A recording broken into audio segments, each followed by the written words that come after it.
वन्दे ब्रह्मपुराधिपं श्रीसहजानन्दं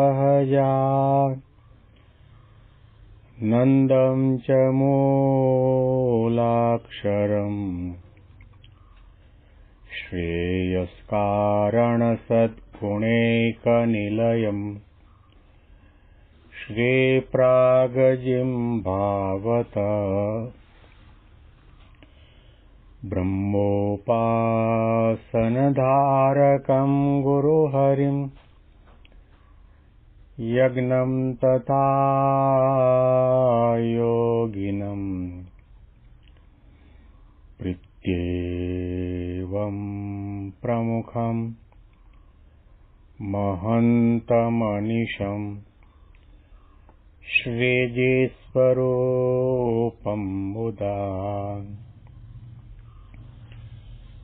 મહિમાનો મહિમા પ્રવચન માળામાં આજે 25મી ડિસેમ્બર 2024 બુધવારના દિવસે તમામ સંતો હરિભક્તોને મારા સાષ્ટાંગ પ્રણામ.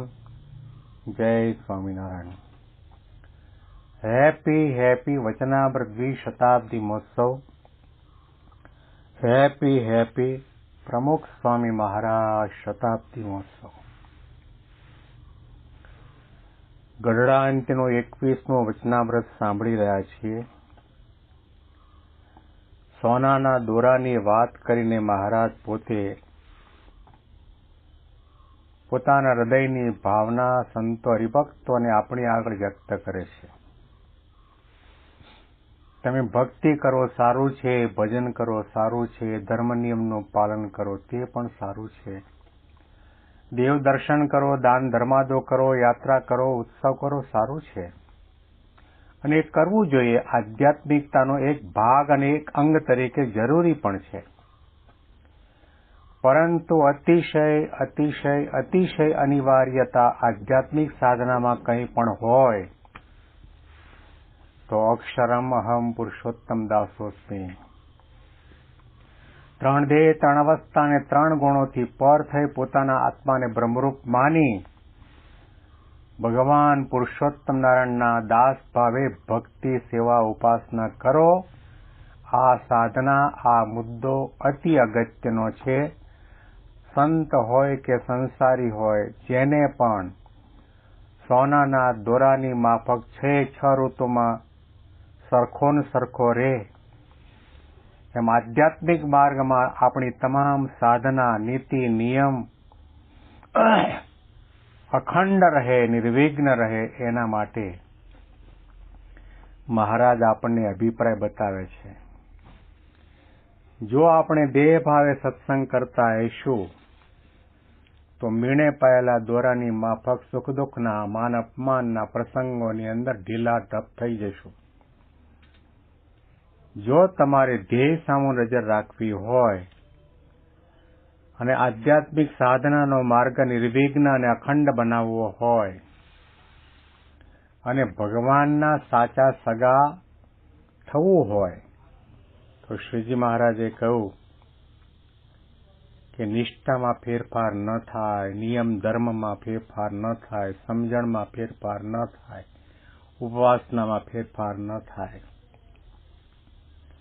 અને એમાં અખંડ દિવ્ય ભાવ રહે, નિર્દોષ બુદ્ધિ રહે, દિવ્ય ભાવ રહે, અલૌકિક ભાવ રહે, સર્વોપરીપણાનો ભાવ રહે, કરતા હર્તાપણાનો ભાવ રહે, સાકારપણાનો ભાવ રહે અને એ ભગવાન પ્રગટ છે એવી પ્રકારનો ભાવ દ્રઢપણે રહે તો સમજો કે તમે ધર્મકુળના એક સદસ્ય છો, મહારાજના વંશના છો, મહારાજની માળાના મણકામાં તમારો નંબર લાગી જાય.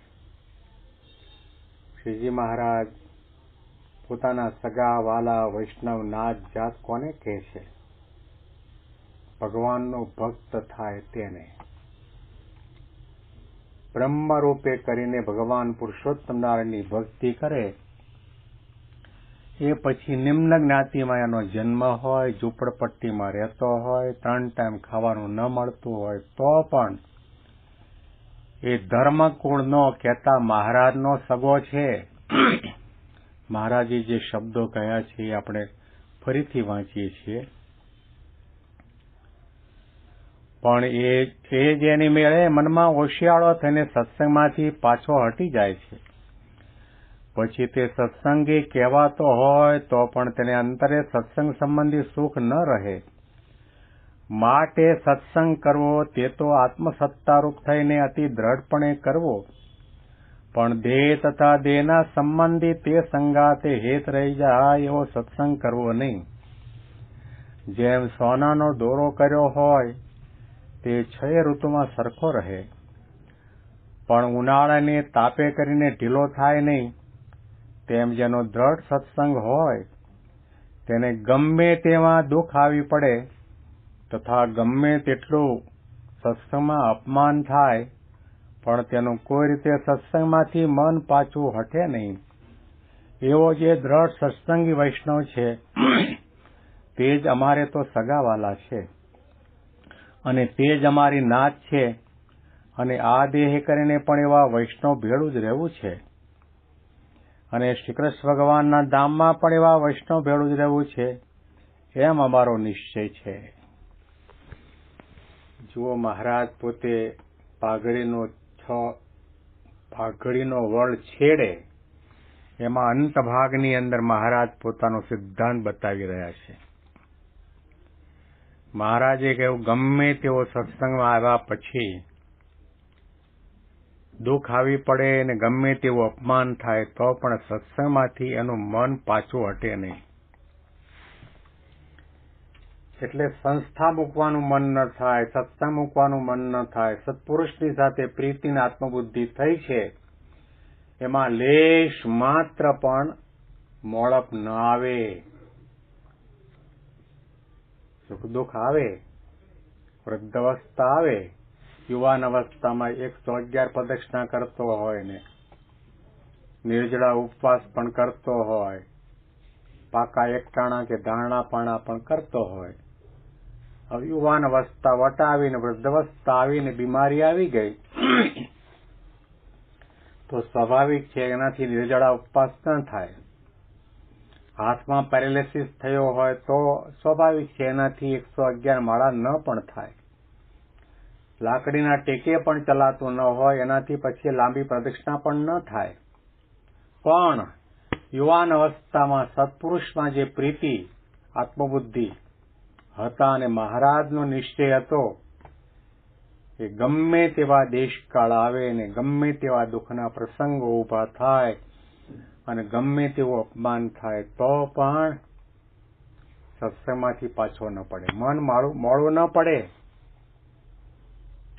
હવે આ શબ્દો મહારાજના સાંભળ્યા પછી આપણે આપણી છાતી ઉપર હાથ રાખી તપાસ કરવાની જરૂર છે. કંઈક આપણા સંકલ્પ પ્રમાણે ન થાય, પ્રયત્ન કરવા છતાં પણ સફળતા ન મળે, ત્યારે મનમાં થોડો ઓછો ભાવ થઈ જાય કે મહારાજ કેમ દયા નથી કરતા, મહારાજ કેમ કૃપા નથી કરતા, મહારાજ કેમ મારા દીકરાને પાસ કરી દેતા નથી. આવા ઘણા સંકલ્પો થાય તો સમજવું કે આપણે દેહ ભાવે સત્સંગ કરીએ છીએ. અમુક અંશે સાચો પણ સત્સંગ છે, પરંતુ દેહ ભાવ છે. આપણી આસક્તિ, આપણા વાસના, સ્વભાવ, પ્રકૃતિને બાજુ ઉપર મૂકીને કેવળ ભગવાનને રાજી કરવા માટે ભક્તિ સત્સંગ નથી કરતા. શ્રીજી મહારાજે કહ્યું કે આવો જે ભક્ત છે એના માટે મહારાજે કહ્યું કે એ અમારો સગો છે અને એવો જે સત્સંગી વૈષ્ણવ છે તે જ અમારે તો સગાવાલા છે અને તે જ અમારી નાત છે, અને દેહે કરીને પણ એવા વૈષ્ણવ ભેળું રહેવું છે અને ભગવાનના ધામમાં પણ એવા વૈષ્ણવ ભેળું જ રહેવું છે, એવો અમારો નિશ્ચય છે. ભગવાન આપણી સાથે ક્યારે રહેશે, અથવા તો આપણને ભગવાનની સાથે રહેવું હોય તો આપણે શું સાધના કરવાની, નિશ્ચયની દ્રઢતા કરવાની, દેહભાવનો ત્યાગ કરવાનો, સંત સમાગમ કરવાનો, આજ્ઞાન ઉપાસના દ્રઢ કરવાના, અને માન અપમાન તિરસ્કારની અંદર સ્થિરતા અને ધીરતા અને ગંભીરતા રાખવાની. ગમે તેવું થાય તો પણ મહંત સ્વામી મહારાજના શબ્દો યાદ કરીએ કે ગમે તેવા દુઃખ આવી પડે, વિકટ પરિસ્થિતિ નિર્માણ થાય તો પણ મહેરબાની કરીને આ સત્સંગ છોડતા નહીં. અનંત જન્મ આપણે ધર્યા, ક્યારેય પણ આવા સાધુ અને આવા ભગવાન આપણને મળ્યા જ નથી. એ આપણને પહેલી વખત મળ્યા છે. અને થોડા નાના સરખા અપમાન માટે, તિરસ્કાર થવાના કારણે કે થોડા સંસારના વિષય સુખ માટે એમને મૂકી દઈએ અને એના માટે આપણને અણગમો થઈ જાય, તો મહારાજે કહ્યું કે તમે ધર્મકુળમાં જન્મ લીધો હોય તોય તમે મહારાજના સગા સંબંધી નહીં. સાચા વૈષ્ણવ ભક્ત કોને કયા? વશીકૃતાની નવસંખ્યકાની ઇન્દ્રિયાણી એન સ વૈષ્ણવ. જેણે 5 ઇન્દ્રિયો અને 4 અંતઃકરણ, 5 અને 4 9ને વશ કર્યા હોય અને પોતાનું મન ભગવાન પુરુષોત્તમ નારાયણમાં સંલગ્ન કરી દીધું હોય, પછી એના લલાટમાં તિલક તાણેલું હોય કે ન હોય, તુલસીની માળા હોય કે ન હોય, તો પણ એ ભગવાનનો વૈષ્ણવ ભક્ત છે.